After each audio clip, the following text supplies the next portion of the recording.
Tingkat pengangguran terbuka juga turun ke angka 4,76%. Ini adalah terendah sejak krisis 1998. Bahkan, sekalinya turun pun, di lapangan masih kelihatan banyak banget orang yang belum punya kerja tetap.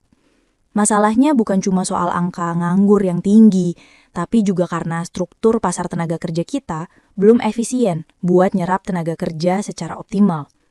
Menurut Badan Pusat Statistik, per Februari 2025, jumlah angkatan kerja mencapai sekitar 153,05 juta orang, naik sekitar 3,67 juta dari tahun sebelumnya. Dari jumlah itu, tingkat pengangguran terbuka atau TPT memang turun, jadi 4,76%. Tapi penurunannya tergolong lambat banget. Kenapa? Soalnya setiap tahun penduduk usia kerja terus bertambah, tapi kemampuan ekonomi buat nyerap tenaga kerja baru belum secepat pertumbuhannya. Selain itu, ada juga pergeseran sektor kerja yang bikin masalah makin kompleks. Mayoritas masyarakat Indonesia masih kerja di sektor informal dengan upah rendah, tanpa jaminan sosial, dan produktivitas yang rendah. Meskipun ada kerjaan, kualitas kerjanya belum ideal. Bahkan, dalam beberapa subsektor manufaktur, studi menunjukkan kalau penyerapan tenaga kerja justru cenderung menurun.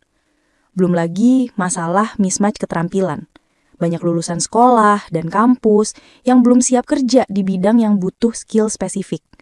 Akibatnya, waktu tunggu mereka buat dapat kerja makin panjang.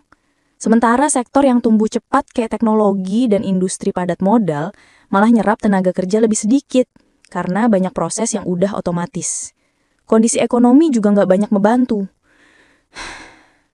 Tingkat inflasi memang turun ke 2,31%, tapi kenaikan rata-rata upah cuma sekitar 1,78%. Artinya, daya beli masyarakat hampir nggak berubah. Harga kebutuhan pokok terus naik, sementara gaji nggak naik signifikan. Jadi, meskipun di atas kertas angka pengangguran kelihatan turun, kenyataannya banyak orang yang masih berjuang di pekerjaan tidak tetap atau berpenghasilan rendah.